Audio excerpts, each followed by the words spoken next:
Marius, balance la musique du cassage de mythes. On n'a pas de musique générique spéciale cassage de mythes? Spéciale vidéo où on va blèche, blèche, blèche, blèche. On n'a pas ça. Dommage. Parce que je vais casser un mythe là. Je vais le défoncer. Ouais. Je vais parler du Nutri-Score.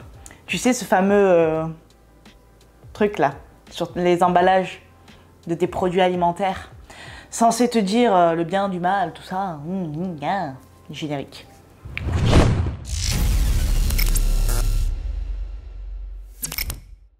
Le Nutri-Score est un système d'étiquetage nutritionnel à 5 niveaux allant de A à E et du vert au rouge. Il est censé nous aider à faire de meilleurs choix nutritionnels au supermarché. Lol. Lol. On va vite découvrir que ce système a de nombreuses limites qui le rendent extrêmement peu fiable, voire même contre-productif, en induisant même en erreur les consommateurs que nous sommes. Voilà. C'est quand même la merde. Voilà. Le Nutri-Score repose sur un algorithme considérant des paramètres à favoriser comme les fibres, les protéines et les légumes, et des paramètres à limiter comme les calories, les graisses saturées, le sel et le sucre.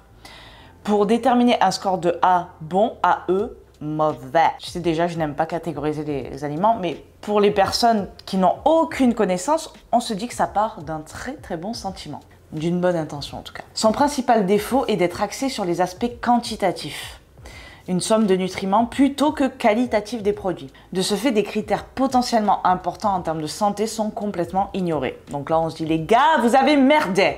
Je prends l'accent belge des fois, ça m'arrive. C'est mon petit côté François Damiens. Cela rend le concept trop réducteur pour refléter la véritable qualité nutritionnelle des produits. La première limite donc du Nutri-Score, c'est la qualité des nutriments.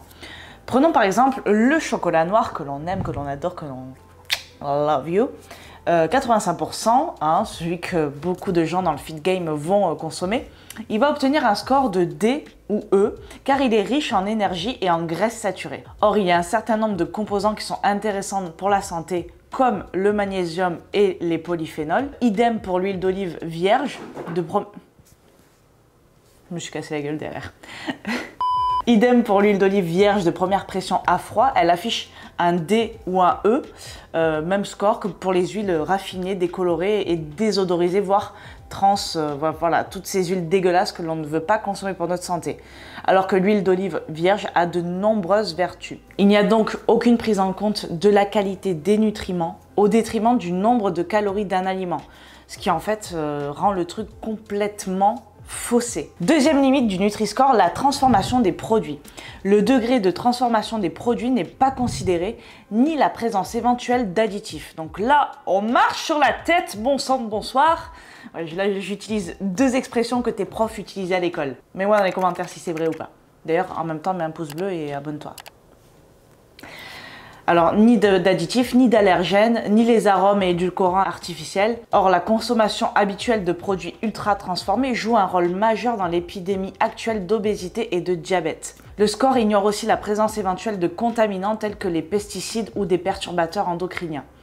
Donc là, c'est quand même bien dommage, hein. On passe à côté de choses très importantes finalement qui endommagent plus notre santé. Donc le Nutri-Score, ça partait d'un bon sentiment, vraiment, hein, un sentiment. Mais au final, il peut beaucoup plus nous induire en erreur et même déséquilibrer notre alimentation que la rendre plus saine. Et c'est bien dommage, beaucoup trop de personnes attachent énormément d'importance à cela et je les comprends parce que on pourrait croire que c'est nous mettre sur la bonne voie. Et à chaque fois que je fais mes courses, je tombe sur des personnes qui demandent « T'as regardé chérie le Nutri-Score ?» Non, parce que non, si ça dépasse la lettre B, je n'en veux pas. Attache-toi plutôt à regarder les ingrédients que contiennent les produits que tu achètes.